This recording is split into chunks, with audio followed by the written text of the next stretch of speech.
Kung bago ka pa lang sa aking YouTube channel, please subscribe at i-hit ang notification bell para updated ka sa aking bagong videos.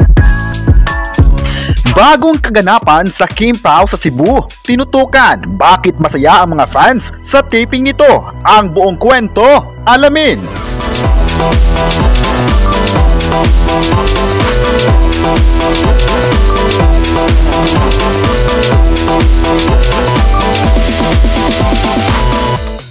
May bagong nangyari na nga mula nung nagbigay ng pahayag ang sikat na direktor Juju Sage ukol sa mga makulit na netizens. Sa pahayag kasi ng direktor, nananawagan siya sa mga tao na huwag munang magpapakalat ng mga videos at pictures na kuha sa location.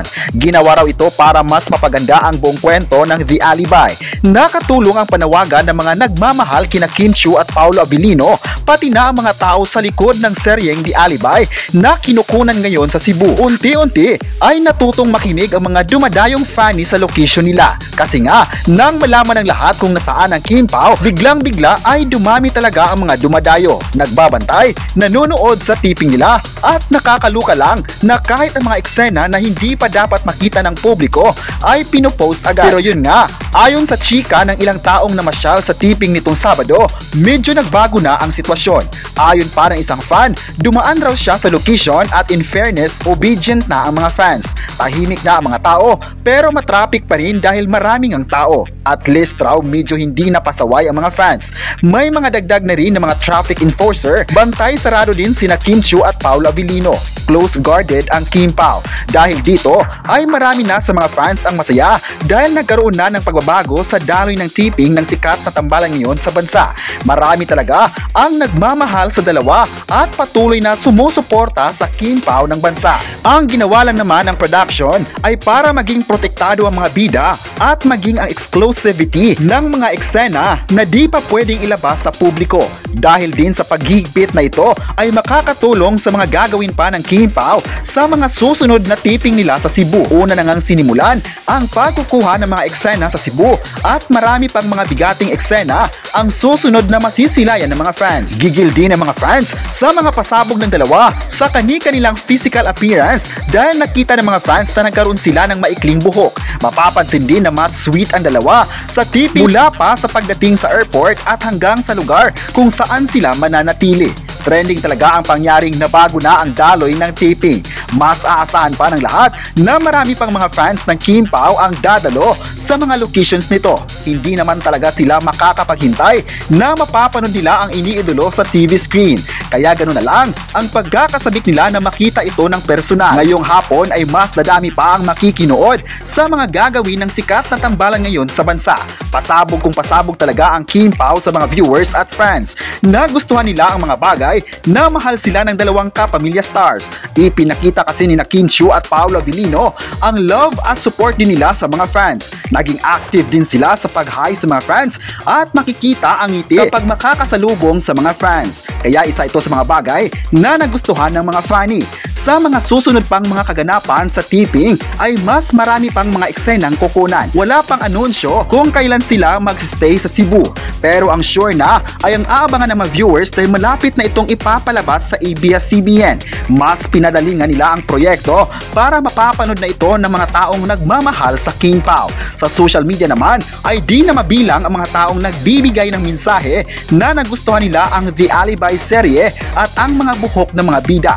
May netizen pa nagsabing deserve talaga ng Kim Pao na mabibigyan ng support dahil napakagaling sa acting. Nakita kasi ng mga fans ang acting skills ni Kim Chiu at Paolo sa unang taping nito sa Cebu. Namangha sila dahil maliban sa nagalingan sila sa mga bida, nagalingan din sila sa mga karakter nila. Iba raw ang mga karakter ng The Alibi stars na bagay na ikinagulat ng lahat. Dito daw sa serye na The Alibi, makikita ang sweetness overload ng dalawa na mapapanood sa mga eksena nila.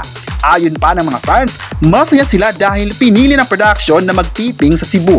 Marami naman raw mga magagandang lugar sa bansa, ngunit pinili pa nito ang Cebu na isa din naman sa magagandang lugar sa Pilipinas.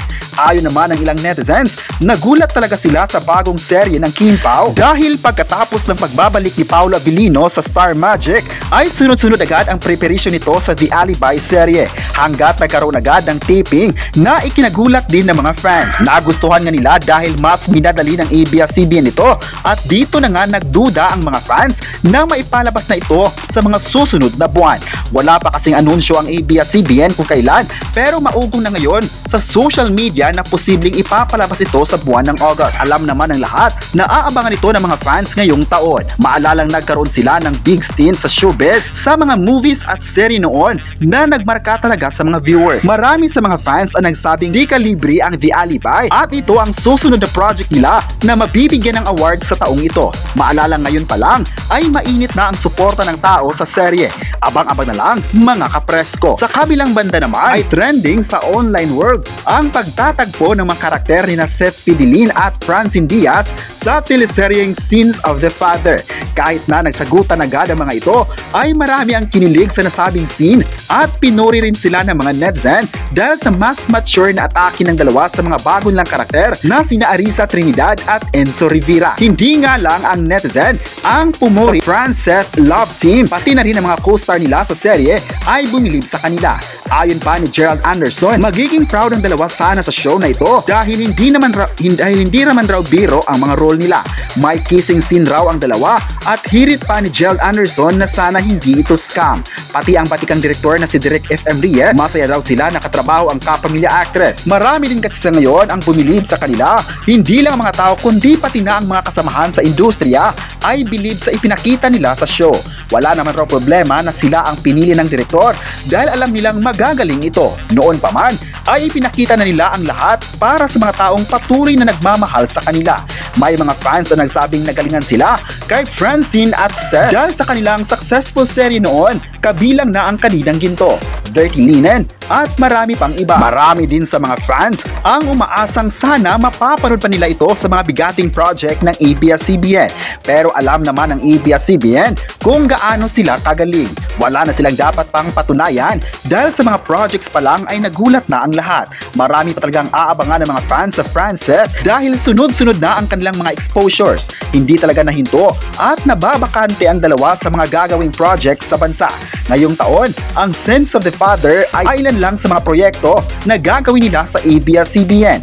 Aasahan pa na may kasunod pa ito sa bakuran ng ABS-CBN. Abang-abang na lang mga kapresko. Marami naman kasi ang bumilib sa kanilang ipinakita sa seryeng Kaninang Ginto na mas tumaas ang kanilang fandom sa palabas na iyon. Kaya ngayon sa kanilang pagbabalik serye ay marami na ang na-excite. Kayo, ano ang masabi nyo na may nangyaring pagbabago na sa daloy ng taping ng Kim Pao?